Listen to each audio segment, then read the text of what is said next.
మామ 10th class exams.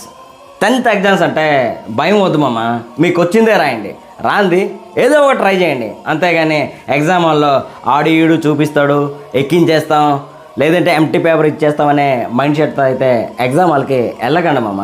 Book తీయండి, అందులో ఉండే డేటానంతా మైండ్లోకి ఎక్కించండి, మీ స్టఫ్ ఎంతో పేపర్కి చూపించండి, మీ సత్తా ఏంటో రిజల్ట్కి చూపించండి మామ. అమ్మాయిలే తలెత్తకుండా రాసుకెళ్ళిపోతున్నారు మామ, మీరేంటి మామ దొంగలు పట్టుకున్న వాళ్ళలాగా అటు ఇటు చూస్తారు. వీడు చదవరంట, వీడు చుట్టూ ఉండేటోళ్ళు చదివేటోళ్ళు పడాలంట.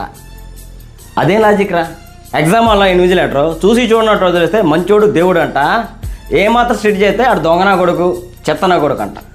బాగుందిరా, కొత్త మూసుకొని బుక్ది కష్టపడి చదువు, సమ్మర్ హాలిడేస్ మొత్తం ఎంజాయ్ చేయి, ఓకేనా మామ? ఇంకో విషయం, కష్టపడి చదివి ఫెయిల్ అయ్యేటోళ్ళు బాధపడకండి మామ.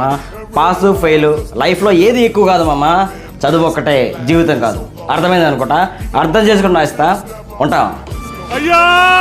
అయిపోలేదు మామ, ఇంకా చాలా ఉంది, మళ్ళీ కలుద్దాం.